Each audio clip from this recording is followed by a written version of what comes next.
Magandang araw. Ito pala si Kurt Melpis Lautingay. Ang paksang tatalakayin ngayon ay patungkol sa ugnayan ng tao sa manlilikha nito at sa iba pang nililikha. Hiramin natin ang mga isip ni na Ginoong Florentino Timbreza, mga ibang nag-iisip sa Asiano, tulad ng sa Mongolia at iba pa. Sa unang punto, mayroong manilikha, pinaniniwalaan man o hindi. Hindi ito masasabing buhay o patay. Ito ay manilikha. Or sa English, God is God Himself. Pangalawa,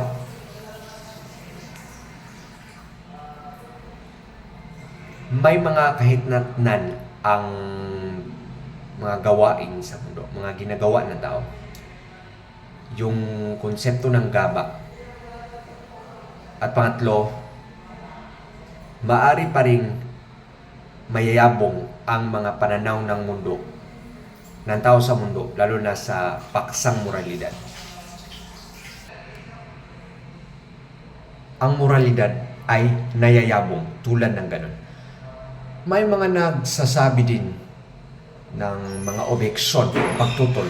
Una rin na maaring katangi-isip lang ng Diyos or gawa-gawa ng tao o isang imaginary friend.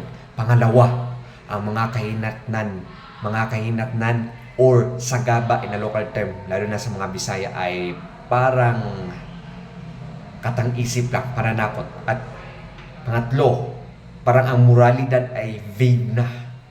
Wala na talagang moralidad. Ilusyon din. Sa pagtugon nito, maghiram din tayo ng mga pag-iisip gaya ng sa Mongolia.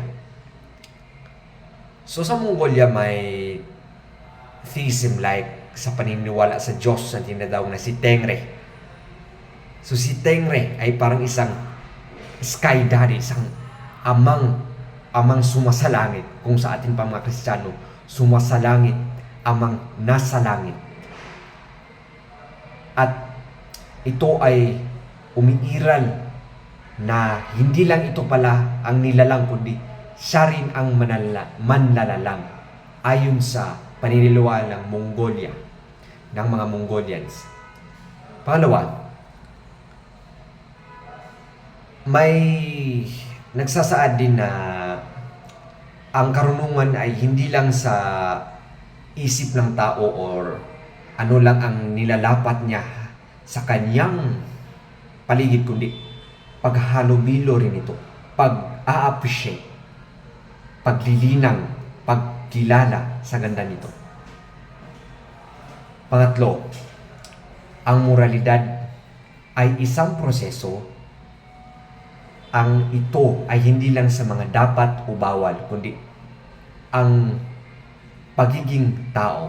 Hindi lang to patungkol sa ano ang gagawin, kundi kung bakit gagawin.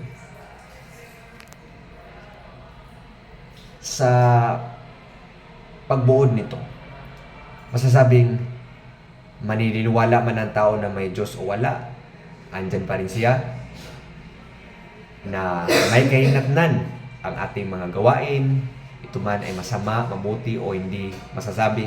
Sabihin na natin, ulitin, may mga kahinatnan,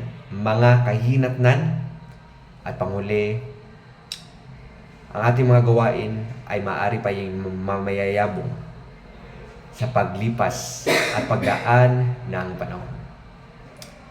Marami pong salamat.